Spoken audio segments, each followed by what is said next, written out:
How can you start to look at marketing differently? What's up, blue collar business owner? Welcome back to the Blue Collar Prosperity Podcast. I'm your host, Paul Maskill, where we focus on helping guide you to have a prosperous blue collar business. Today, we have back with us for a second time Phil Risher. He is the owner of Phlash Consulting. He helps local service businesses increase their sales, keep their schedules full through data driven digital marketing consulting. After helping a 20-year-old $3 million service business scale to $5 million in 24 months and then sell to private equity, Phil took that blueprint and now helps other people just like you grow and scale their home service business.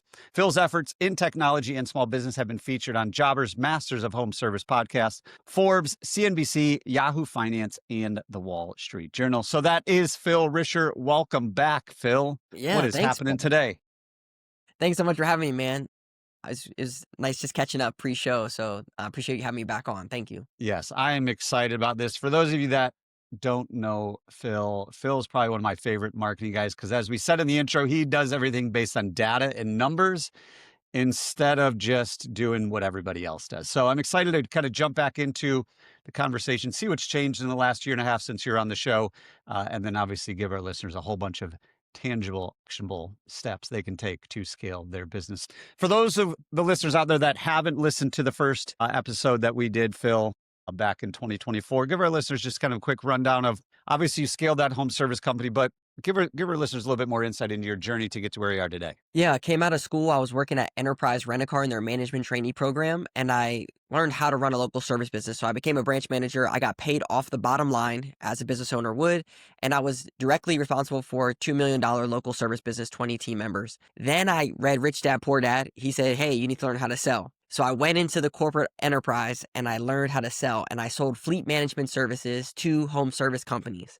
So I was calling on 10, 20, $100 million home service businesses and setting up meetings with them to sell them on fleet management through enterprise. At the same time, I started a blog about personal finance. So I learned how to build a WordPress website. I learned about SEO. I learned how to do email marketing, social media content. And I did that for 4 years, all blogging. I ended up leaving my job at Enterprise and did my blog full time, bought a school bus, traveled around in a little tiny home with my dog. Then I ended up working at this home service business, and within the first month, all my worlds collided. My enterprise experience, management trainee program, running a solid business, looking at data with digital marketing. Now I had a company that I could take data from their CRM and good marketing principles and put it all together and help them grow. And that's what we did, got them to 5 million, sold to private equity, and now we help home service businesses do that. Awesome. You have said that once or twice before. That was super, Yeah. super succinct, super. I mean, it's really interesting. It's funny how everyone's story is a little bit different, but how at some point in our career, we get to the point where we combine all the things we've done, all the Yes. experience we have to then really start, to kind of take it to the next level. So let's get into marketing, probably every home service business owner's favorite topic and probably most frustrating topic as well. Me too. I would say things are changing quicker and quicker. So in the last 18 months since you're on the show, what are some of the biggest shifts, changes that you've seen in the marketing home service space? Yeah. So 2 years ago, if you would have asked me, hey, should I be posting on Facebook or Instagram? I would have said, don't waste your time. It's nice to do. You might get a little bit of boost in the algorithms. Maybe people see your stuff. Cool. That thinking is still in people's minds to this day. And the problem is that they're going to get left behind when this shift happens. And the shift that I'm talking about is with AI search. The reason that these two things go together is because creating content for your home service business is no longer just about likes and shares or people maybe seeing it and then reaching out to you to do business with you. It's about training large language models and AI search platforms that your business is the subject matter expert and arming it with transcripts of content that you've created and letting it know that you know the answers to this stuff. So when someone goes to an AI platform and asks it, how much does it cost to get a roof replacement? Or who's the best company to do gutter cleaning? It recommends you based off of the content that you've produced years over year of being the subject matter expert. That is the number one shift that's coming, and people still have their head in the sand that it's just likes and shares, when content on social platforms is what's going to be the next layer to building authority on AI search. So let's dive into that a little bit further. What kind of content? Obviously, we need to build authority. We need people to see this. We need AI to pick it up. What are some of the companies you work with, some of the best things you've seen, type of content that they're putting out on a regular basis? Yeah, so here's the thing. Everyone runs into this problem, me included. You're running a home service business and you have technicians out in the field, you have CSRs answering the phone, and you're like, okay, Phil, I need to make content. What the heck do I say? Right? Very, very simple process for this is if you have CSRs and you are recording calls and you have call transcripts, go to where your call transcripts are and take any one that was longer than 5 minutes. Usually in there, you're going to have real customer problems or questions that are coming up. Take those call transcripts, plug them into ChatGPT and say, give me 10 topics on video content that I should make based off of this call. It's going to be your real customer questions, and it's going to be you giving the answer in a unique way. So to answer your question is take your customers' questions and answer them. That is a very good way to get a flywheel in your business. Let's say I don't want to do a video. I don't want to be on video. I don't want to be on video. Okay, cool. Take the call transcript and turn it into a blog post. Now you have real customer questions and real answers from your business. This removes the ChatGPT fluff that it's going to give you, and it gets directly to what your customer's asking and the answers that you're giving them. So that's the first thing is like start with what you got. The second thing is if your salespeople are out in the field, if you use a tool like Rilla or something else, or just turn on voice memos on your phone, what this will allow you to do is to capture that transcript to then get the questions and turn that into a blog post and then get the hooks that you can get from there. If that sounds like too much work, here's what you got to do. What are the common questions that you get about pricing? What are the common questions that you get about this versus that? Should I do this or that? What are the common questions that you get inside of your, sales process or your lead process? And then the other things that you can do is it basically like the They Ask You Answer framework from Marcus Sheridan. You should read this book. He's going to give you, the breakdown of stuff. But like, hey, I'm going to review this product or this service and go from there. There's a bunch of different types of content, but that's the premise. Is like, what are the questions that your customers are asking, and then create that type of content. So I feel historically in the home service business owners are very reluctant to answer these questions because they feel if I don't answer the question, I have a higher chance of actually having a technician come out there to turn this person into an actual paying customer. Whether it's, hey, what do you charge to put in a hot water tank? Or what type of material you use, or how much does this actually cost? Like all these things, I think historically we're like afraid to give it away because we feel we're going to lose a customer because they're just price shopping. They're just wasting my time. What do you tell those people that have that mindset? Yeah. The number one thing that people want right now with AI, with fake, with this and that is they want trust. They want to trust that you are going to solve their problem. And the number one way that you build trust is through educating them. And this is why I'm not say, hey, a hot water heater is going to cost you $500 or $5,000, right? Like no one knows that, right? But what I am telling you is that imagine if you're at a family function and someone says, hey, I'm thinking about getting a hot water heater put in. What should I be looking for? Like, what is a good ballpark price or what should I be doing? That is the answer that you want to give, and you want to educate them to build trust. So it could be like, okay, well, is it gas or electric? Do I need to pull permits for this or not? Do I need to haul your thing away or not? Do you have this size tank or that size tank? Those are some of the questions that you're going to give inside of the content that you're creating. And then maybe you give a ballpark, but maybe you just talk about what the price drivers are up and down. It's all about building trust. And especially with Google search, right? They're just showing ads. A lot of these AI platforms, they want things that they can trust with real examples and real stories. This is why they're pulling these transcripts, which is why you could still have a technician. I need to come out there and take a look. That could be your call to action at the end of the content. But what you want to do before is educate them. Yeah. And I feel like a lot of times homeowners don't know what they don't know. So they'll say, well, I paid $2,000 for my hot water tank. Why is his only $1,000 or why is his $5,000? You must be ripping somebody off. But when we tell them the drivers of that price, how far is it away from the gas source? How far is it away from the electrical panel? Is it in the third floor or the first floor?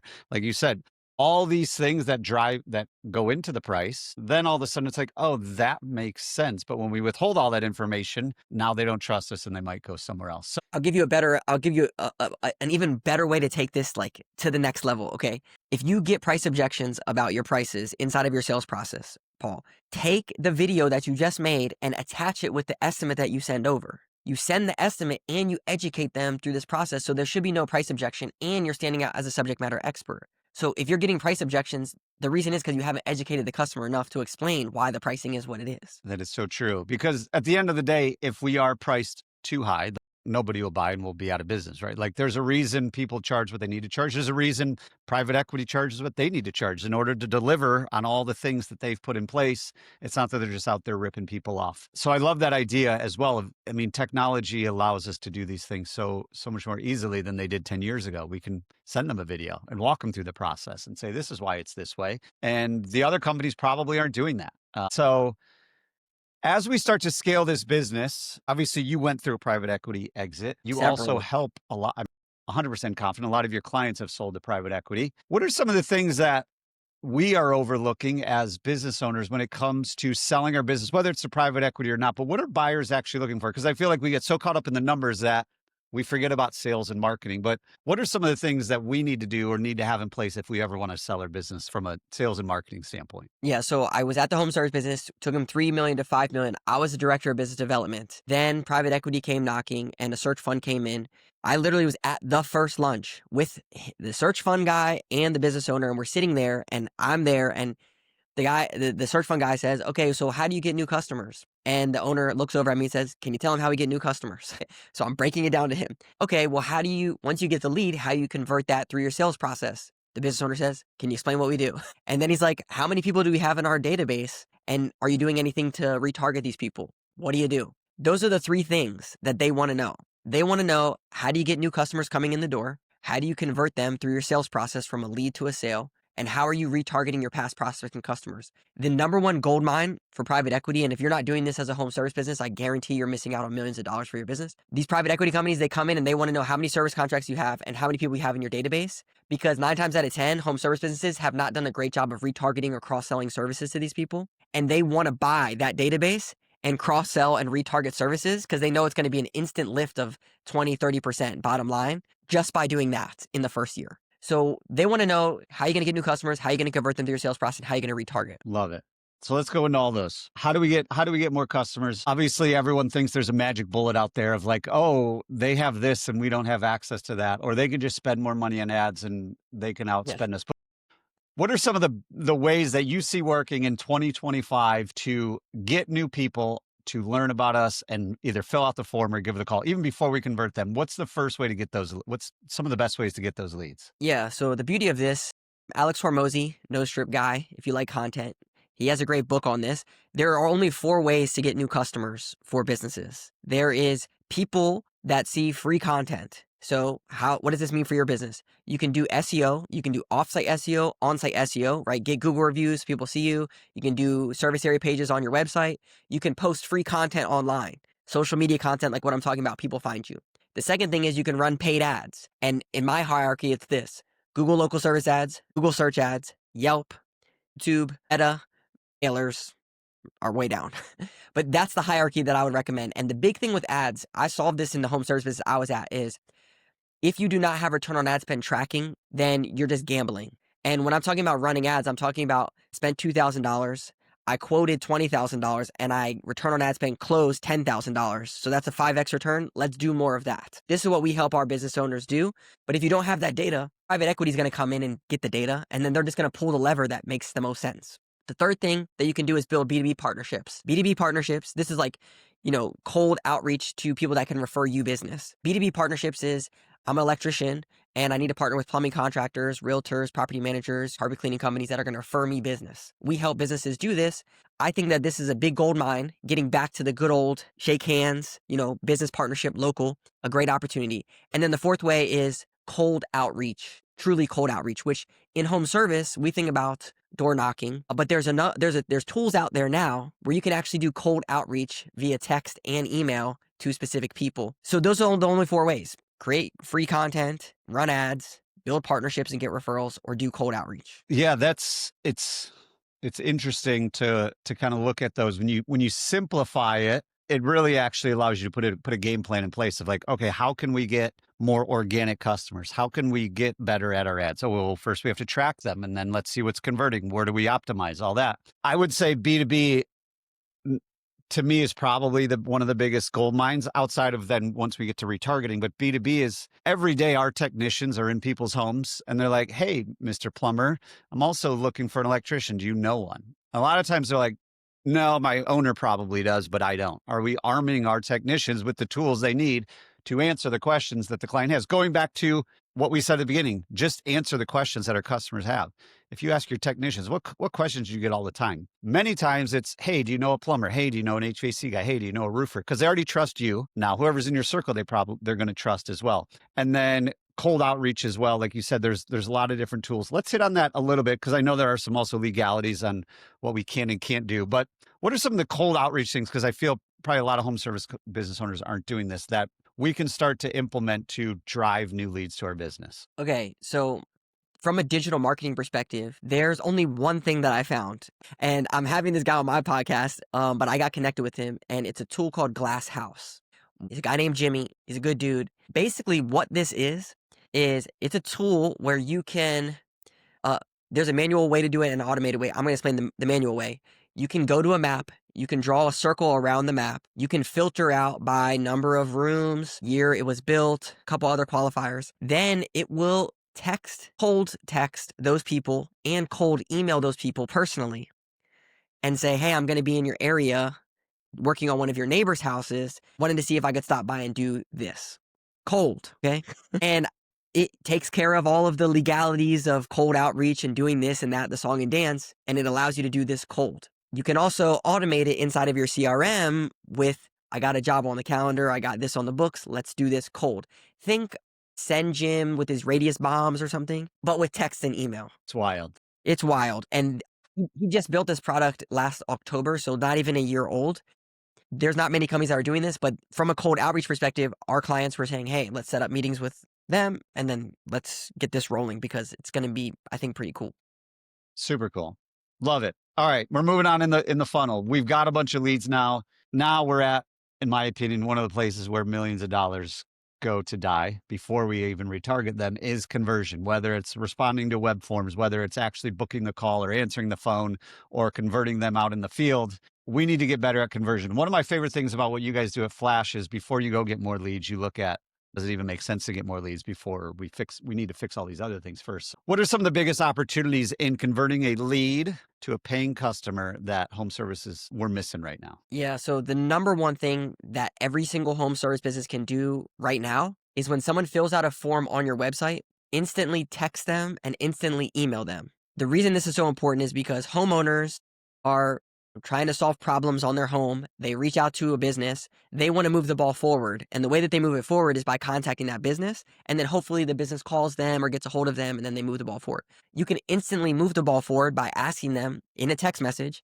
hey, Paul, could you send me a picture and I can get a little bit more understanding of what's going on? Ball moved forward 1 yard, much further than someone else would do, right? Same thing with an email, asking them the same thing, like, hey, could you send me some more information on this? This instantly moves the ball forward in your lead process, and it will convert more jobs for you because you are moving the ball forward faster. The second thing is when you call these people and they don't answer, or you get a form that comes in and it's a bad phone number, or whatever the circumstance is, you just paid probably $100 or $200 for that lead. You probably want to treat that a lot better than a one and done type of relationship. You want to put it into a nurture sequence and text and email and follow up with it, not just call it one time.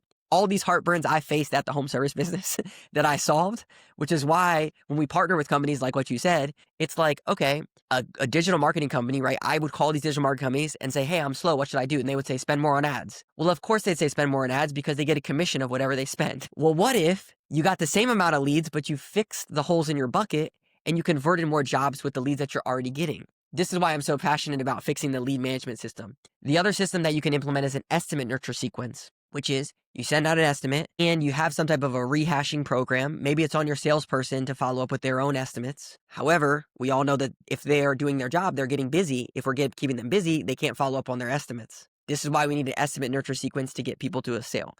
So your question was about how do we get people from a lead to a sale? You install a lead management system and an estimate nurture sequence, and then you close more deals. Just like that. Super simple. And yet most companies don't do it.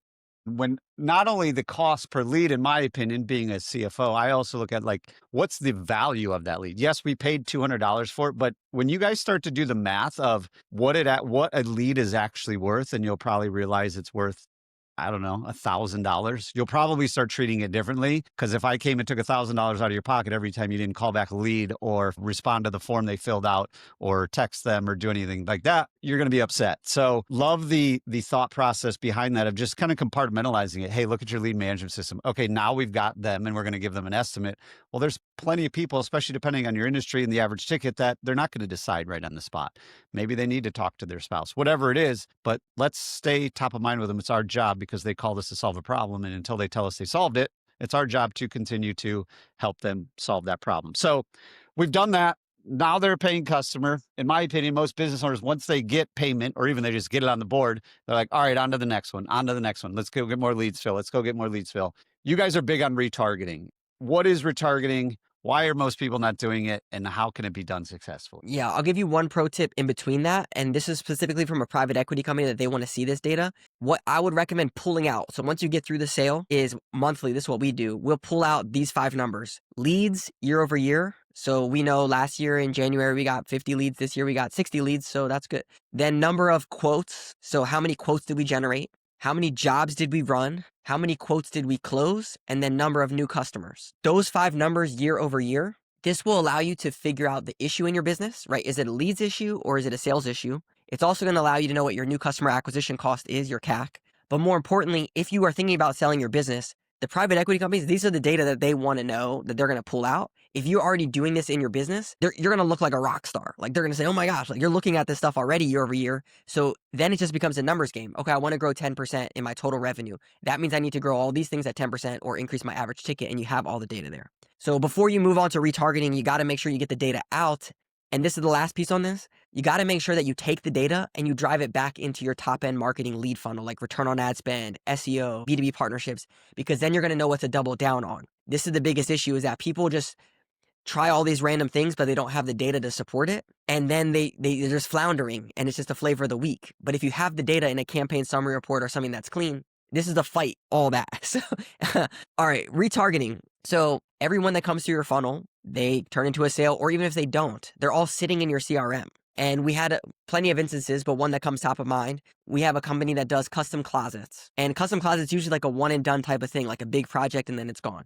But they also do offices, mudrooms, or bigger ticket things. He had never done one email newsletter to anyone in his entire database. So the first monthly email that we sent out was about home offices. So we took all his database, sent an email out for home offices, and a lovely woman responded. She says, hey, you didn't do my custom closets, and I wish I would have gone with you because the person that did it messed up. I'm redoing my office now, and I want you to do it. And it turned into a $20,000 job.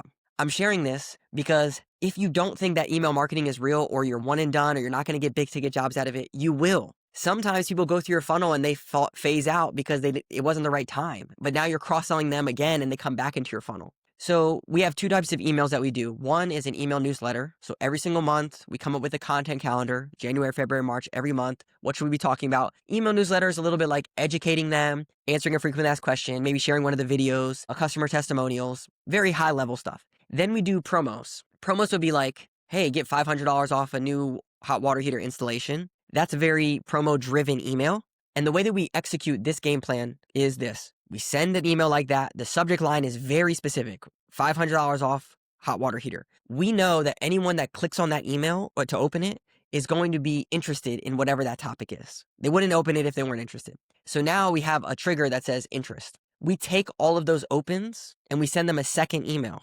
The second email says in your area in the subject line, and it says, hey, Paul, gonna be in your area next week doing an estimate on a new hot water heater. Want to see if we can stop by and take a look at yours. We have interest. Now we have a call to action, all inside of an email. This is how you take your email newsletters and retargeting and turn them into actual sales opportunities. That's amazing. And I think, to me, as I think through this process, probably the most amazing thing to me is, one, how simple this is when you actually break it down. And also, like you said earlier, most marketing agencies aren't doing any of this because their compensation model is, hey, we get 10% of all ad spend. That's right. That's right. All the things we've talked about, very little was related to ads. When you look at all the different opportunities and even the holes in the bucket, when we can get 10% better at turning a lead into a booked appointment, or we can get 5% better at closing in the field, or we can send a newsletter out once a month and generate $20,000. All those levers combined, we're growing revenue and we're not actually spending any more money on marketing, which is then driving our marketing down from a percentage standpoint. And as a fractional CFO, that makes me happy. Kudos to you guys in Phlash. We've talked about a lot. We've talked about getting leads. We've talked about converting leads. We've talked about retargeting, all the different holes in the bucket and how we can take advantage of all the hard work we've already done. What's 1 or 2 things we haven't talked about that most people aren't doing? Yeah, we hinted at B2B partnerships. I'll give you the framework for B2B partnerships that we do. So the first thing is you want to find complementary services that You do roofing, find gutter cleaning companies. If you're like, I don't really know the complementary services, find a local charity or PTA to partner with, parent teacher association. And basically the pitch to them is you have customers that are asking about our service, or you have people in your network that want to donate to your organization. So work with us. So what we do is we pull a list of all these people, and then we send out a cold email. The cold email has 3 parts. The first one is in the subject line, partnership. It says, hey, Paul, came across your website looking for a good electrical contractor to partner with. Want to see if you'd be open to having a quick discussion about what that might look like. Boom. Okay. Send that email. Anyone that opens it, call them and say, hey, I sent you an email, Paul. Not sure if you got it or not, but I'm trying to partner with some local electrical contractors. Want to see if we could talk about what that would look like. Okay. Second email, subject line, looking for a good electrical contractor. Same body. Came across your website looking for a good electrical contractor to work with. Want to see if we could talk about it. Third email, are you the right person? Same exact thing. Okay. When you do this, people will reach back out to you and say, yeah, let's work together. What does that look like? Okay. Now, this is where you have to change your thinking. You are not the hero. They are the hero that has a problem. And the problem is that their customers, like what you said before, are asking them if they know a good plumber. Their problem is that their employees want to make more money. And you are the guide that's saying, hey, I have a program where your employees can refer me to your customers and make more money, solving your customers' problem and your employees' problem. All they have to do is I'll come in, I'll do a lunch and learn, I'll bring donuts, I'll educate them on my service, and I'll give them a little business card with the QR code. Anytime they talk to someone, they just scan this QR code and fill out a referral form, and I'll call them and take it from there and make sure that they get paid. This is the B2B game plan that if someone were to execute, they would generate millions of dollars for their business. And you know how I know this? I was at a $3 million home service business. They were $2 million with this program I just told you. Okay?